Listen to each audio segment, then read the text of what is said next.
ሰላም ጤና ይስጥልን። በመላው ዓለም የምትገኙ የተወደዳችሁ የሮሃ ቲቪ ተከታታዮች የሚያዝያ 5 2018 ዓ.ም የምሽት ዜናዎችን ይዘንላችሁ ቀርበናል። በጎንደር በተሰነዘረ የቦምብ ጥቃት በርካታ የአገዛዙ ወታደሮች ሲደመሰሱ፣ በአርኖ ጋርኖ ደግሞ የፋኖ መብረቅ ክፍለ ጦር የአገዛዙን ሰራዊት አይቀጡ ቅጣት ቀጥቷል። የመረጃና ደህንነት አባላትም ፋኖን ተቀላቅለዋል። ተጨማሪ ግንባር መረጃ አለን። የሰላም ጥሪን ተቀበልን ብለው አዲስ አበባ የገቡ ታጣቂዎችና ከፍተኛ አመራሮች ራሽያ ካምፕ ውስጥ ታፍነው እንደሚገኙ ተጋለጠ። ስልክና ምግብ ተከልክለዋል። ሰሙታላችሁ። በትግራይ ፖለቲካ ውስጥ አዲስ ፍንዳታ ተከስቷል። ጀነራሉ በ4 ኪሎና በመቀሌ መካከል ከባድ አጣብቂኝ ውስጥ ወድቀዋል። መረጃውን እናሰማችኋለን። አንድ ግዙፍ የአሜሪካ የኑክሌር ጦር መሳሪያ የታጠቀ መርከብ ወደ ሆርሙዝ ወሽመጥ በመጠጋት ወደ ኢራን የሚገቡና የሚወጡ መርከቦችን ማገድ መጀመሩ ተሰምተዋል። ውድ አድማጭ ተመልካቾቻችን አብራችሁን ልትቆዩ ከፈቀዳችሁ እነዚህ መረጃዎች በዝርዝር የምናሰማችሁ ይሆናል። የሮሃ ቲቪ ወቅታዊና ሀቀኛ መረጃዎች እንዲደርሷችሁ ቻናሉን ሰብስክራይብ፣ ላይክ እና ሼር በማድረግ አሁኑኑ ቤተሰብ ይሁኑ። በጎንደር በተደረገ ጥቃት በርካታ ያገዛዙ ኃይል ሲደመሰስ፣ በውጊያ የተሰላቹ ሰራዊቶችም ፋኖን እየተቀላቀሉ ነው። በታች አርማጭሆ ወረዳ ፈረስ መግሪያ ተብላ በምትጠራው ስፍራ በሚገኘው የመከላከያ ሰራዊት ካምፕ ውስጥ በተፈጸመ ድንገተኛ የቦምብ ጥቃት በአገዛዙ ሰራዊት ላይ ከፍተኛ ኪሳራ መድረሱ ታወቀ። በአካባቢው የሚንቀሳቀሱ የፋኖ የኦፕሬሽን ቡድኖች በወሰዱት በዚህ መብረቃዊ እርምጃ 13 ያገዛዙ የጦር አባላት ሲደመሰሱ፣ 4 የሚሆኑት ደግሞ በጽኑ መቁሰላቸው ተረጋግጧል። ጥቃቱ የሰራዊቱን የጥንቃቄ መዋቅር ጥሶ የገባና በካምፕ ውስጥ ከፍተኛ ድንጋጤ የፈጠረ መሆኑ ተገልጿል። በተመሳሳይ ዜና በአማራ ፋኖ ብሔራዊ ንቅናቄ አፋብን ስር የሚገኘው የዳግማዊ ቴዎድሮስ 5ኛ ኮር መብረቅ ክፍለ ጦር ዛሬ ከንጋቱ 11 ሰዓት ላይ አርኖ ጋርኖ በተባለችው ስፍራ መሽጎ በነበረው የአገዛዙ ሰራዊት ላይ የተጠና ኦፕሬሽን ፈጽመዋል። ሰራዊቱ ባልጠበቀው ሰዓትና አቅጣጫ የተሰነዘረው ጥቃት በጠላት ወገን ላይ በርካታ ቁጥር ያለው ሙትና ቁስለኛ ያስከተለ ሲሆን፣ የፋኖ አባላት የአካባቢው ምሽግ ሙሉ በሙሉ በመቆጣጠር ወታደራዊ በላይነት ማሳየታቸው ተነግሯል። የጦር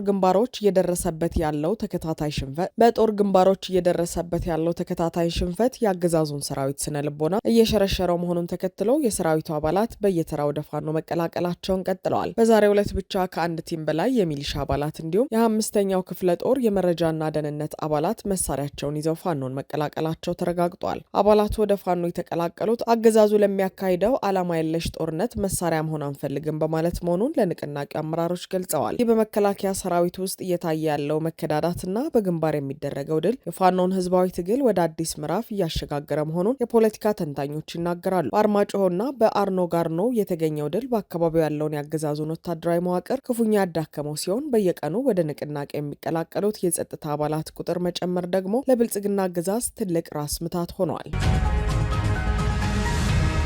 ባለፈው ዓመት የብልጽግናን የሰላም ጥሪ ተቀበልን ብለው የገቡ በርካታ የኦሮሞ ነጻነት ሰራዊት አመራርና አባላት በእስር ላይ እንደሚገኙ ተገለጸ። በኦሮሞ ነጻነት ሰራዊት ውስጥ ከኢህአዴግ ዘመን ጀምሮ በደቡብ ዞን ከፍተኛ የፖለቲካና የወታደራዊ ስልጠና መምህር የነበሩትና በርካታ የአሁኑን የሰራዊቱን አመራሮች ያፈሩት ጃል ቃንቄ ባለፈው ዓመት ወደ መንግስት መግባታቸው ይታወሳል። ይሁን እንጂ በሰላም ስም እጃቸውን የሰጡት እነዚህ አመራሮች በአሁኑ ወቅት ከመንግስት ጋር ተቀላቅለው ወደ ሰላማዊ ህይወት ከመመለስ ይልቅ እጅግ አሳሳቢ በሆነ ሁኔታ በእስር ላይ እንደሚገኙ ታውቋል። ጃል ቃንቄና ሌሎች የኦቦ ከፍተኛ መኮንኖች በአሁኑ ወቅት በአዲስ አበባ ካርል አደባባይ አካባቢ በሚገኘውና ቀደም ሲል የጀኔራል አሳምነው ጽጌ መኖሪያ በነበረው በአሁኑ ወቅት ደግሞ ራሽያ ካምፕ ተብሎ በሚጠራው የመከላከያ መረጃና ደህንነት እስር ቤት ውስጥ ይገኛሉ። እነዚህ አመራሮች ምንም አይነት የመንቀሳቀስ ነጻነት የሌላቸው ሲሆን፣ ስልክ እንዳይጠቀሙ ከመከልከላቸውን ባለፈ በቂ ምግብና ሰብአዊ እንክብካቤ እንደማይደረግላቸው ተገልጸዋል። የአገዛዙ ባለስልጣናት እነዚህን አመራሮች በስራ ላይ እንዲመደቡ ሲጠየቁ አናምናቸውም የሚል ምላሽ የሚሰጡ ሲሆን፣ ወደ ቤተሰቦቻቸው እንዲቀላቀሉ ሲጠየቁ ደግሞ እንደገና ወደ ጫካ ይመለሳሉ በሚል ጥርጣሬ እንዲታሰሩ ማድረጋቸው ተመልክቷል። እድሜያቸውን ሙሉ ለታገሉት ዓላማ ሲሉ የሰላምን መንገድ የመረጡት እነዚህ አመራሮች አሁን ላይ አንገታቸውን ደፍተው የሚሄዱበት አጥተው እንዲቀመጡ መደረጋቸው ብልጽግና ለሰላም ያለውን አቋም ያሳየ ነው ተብሏል። የጃል ቃንቄና የጓዶቻቸው ጣፈንታ በጫካ ለሚገኙ ሌሎች አማጽያን የአገዛዙ የሰላም ጥሪ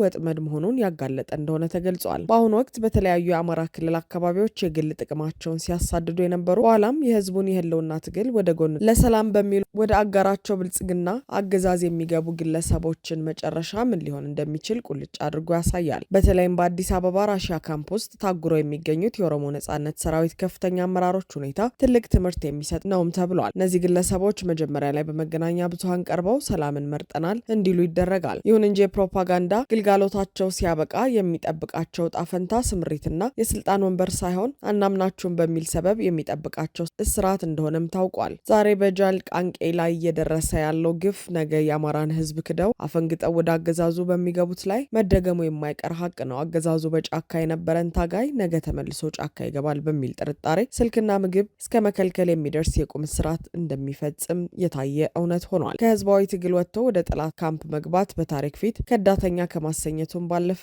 መጨረሻው በአገዛዙ መጋዘኖች ውስጥ ታሽጎ መቅረት ነው። ዛሬ በኦሮሚያ ጃል ቃንቄ የወደቁበት ማጥ ብልጽግና ለሰላም የሚሰጠው ዋጋ የዜሮ ያህል መሆኑን ያረጋግጣል።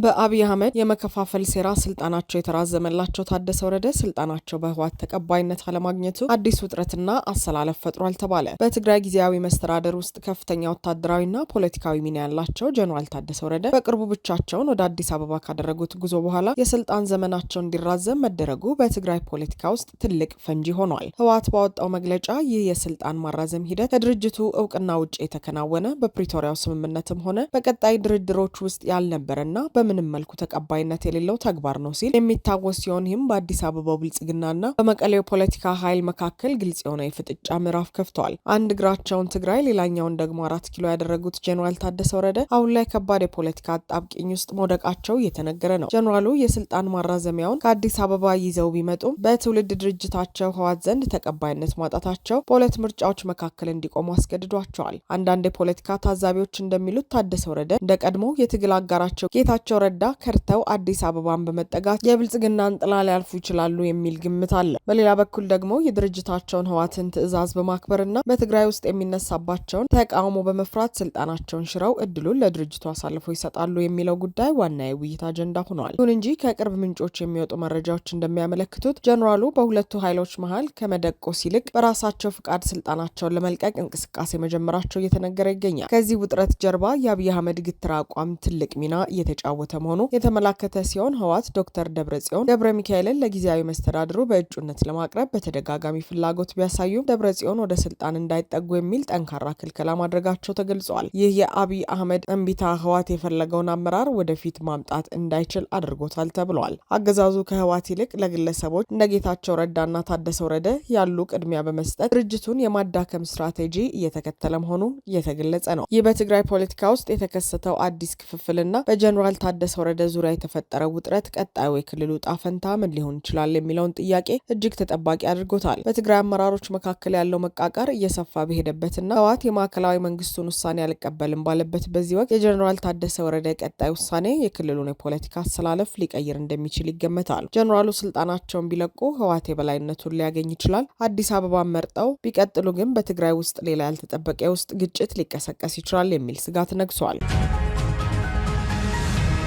አሜሪካ የሆርሙዝ ወሽመጥን ለመዝጋት ያስቀመጠችው ጊዜ ገደብ መጠናቀቁን ተከትሎ ወታደራዊ እንቅስቃሴ ማድረጓ ተገለጸ። ፕሬዚዳንቱ በትሩዝ ሶሻል ማህበራዊ ሚዲያ ገጻቸው ባሰፈሩት ጽሑፍ የአሜሪካ ባህር ኃይል ወደ ጣለው የባህር ላይ እገዳ የሚጠጉ ማናቸውም የኢራን የጥቃት መርከቦች በአፋጣኝ እንዲወገዱና እንደሚደመሰሱ በይፋ አስታውቀዋል። እስካሁን ባለው የጦርነት እንቅስቃሴ 158 የሚሆኑ የኢራን መርከቦች መደምሰሳቸውና የኢራን ባህር ኃይል በአሁኑ ወቅት በባህሩ ወለል ላይ ተኝቶ እንደሚገኝ በፌዝ መልክ የገለጹት ትራምፕ የቀሩት ትናንሽና ፈጣን አጥቂ መርከቦች ተብለው የሚጠሩት ለፔንታጎን እምብዛም ስጋት ባይሆኑ ወደ ተከለከለው ቀጠና ከቀረቡ ግን ወዲያውኑ እርምጃ እንደሚወሰድባቸው አስጠንቅቀዋል። ፕሬዚዳንት ትራምፕ በማስጠንቀቂያቸው ላይ እንደገለጹት የአሜሪካ ባህር ኃይል በካሪቢያን ባህርና በፓሲፊክ ውቅያኖስ ላይ በአደንዛዥ ዕፅ አዘዋዋሪዎች ላይ የተቀመጠውን የግድያ ስርዓት በኢራን መርከቦች ላይም ተግባራዊ ያደርጋል። የትራምፕ አስተዳደር ከመስከረም ወር ጀምሮ ባደረገው ከፍተኛ አሰሳና ወታደራዊ እርምጃ 130 የሚጠጉ አደንዛዥ ዕፅ አዘዋዋሪዎችን መግደሉ የሚታወስ ሲሆን አሁን ደግሞ ይኸው የማያዳግም እርምጃ በኢራን ባህር ኃይል ላይ እንዲፈጸም ትዕዛዝ ተላልፈዋል። ፕሬዚዳንቱ ምንም አይነት ስጋት እንዲሆኑ አንፈቅድም በማለት በኢራን ወደቦች ላይ የተጣለው እገዳ በማንኛውም ወታደራዊ ኃይል እንደሚጠበቅ አረጋግጠዋል። ይህ በእንዲህ እንዳለ የፕሬዚዳንቱ የጊዜ ገደብ መጠናቀቁን ተከትሎ ቢቢሲ ቬሪፋይ የሳተላይት ምስሎችን በመጠቀም ባደረገው ዝርዝር ምርመራ ግዙፉና የኑክሌር ጦር መሳሪያ የታጠቀው የአሜሪካ አውሮፕላን ተሸካሚ መርከብ ዩኤስኤስ አብርሃም ሊንከን ወደ ኢራን የባህር ዳርቻ እጅግ ተቀራርቦ ተገኝተዋል። ምስሉ እንደሚያሳየው ይህ ግዙፍ የጦር መርከብ ከኢራን ዳርቻ በ200 ኪሎ ሜትር ርቀት ላይ ብቻ በኦማን ባህረ ሰላጤ ምስራቃዊ ጫፍ ይገኛል። የኢራን ጦርነት ከተጀመረ አንስቶ እንዲህ አይነት የኑክሌር ጦር መሳሪያ የታጠቀ መርከብ በዚህ ልክ ወደ ባህረ ሰላጤው ቀርቦ የታየበት አጋጣሚ የለም ተብሏል። በሳተላይት ምስሉ ላይ እንደታየው ከአውሮፕላን ተሸካሚው መርከብ ጋር በመሆን በርካታ የሚሳኤል አውዳሚ መርከቦችም በአንድነት ስምሪት ላይ መሆናቸውን አመልክቷል። እነዚህ መርከቦች ከዩኤስኤስ አብርሃም ሊንከን ጋር በአንድነት እንቅስቃሴ በማድረግ ወደ ኢራን የሚገቡና የሚወጡ ማናቸውንም የንግድና የጦር መርከቦች እንቅስቃሴ ለመቆጣጠር ዝግጁ መሆናቸውን ያሳያል። ይህ የአሜሪካ ባህር ኃይል እንቅስቃሴና የፕሬዚዳንት ትራምፕ የማያወላውል ትዕዛዝ ቀጠናውን ወደ ከፋና ወደማይመለስ የጦርነት እቶን ሊከተው እንደሚችል ዓለም አቀፍ የፖለቲካ ተንታኞች ስጋታቸውን እየገለጹ ይገኛል። የኢራን ቀጣይ ምላሽና የአሜሪካ ቀጣይ እርምጃ መላውን ዓለም በአንክሮ የሚያስጠብቅ ሆኗል። አድማጭ ተመልካቾቻችን የሰዓቱ የሮሃ ቲቪ ዜናዎች የተከታተላችኋቸውን ይመስሉ ነበር። አብራችሁን ስለነበራችሁ ከልብ እናመሰግናለን። ሰላም።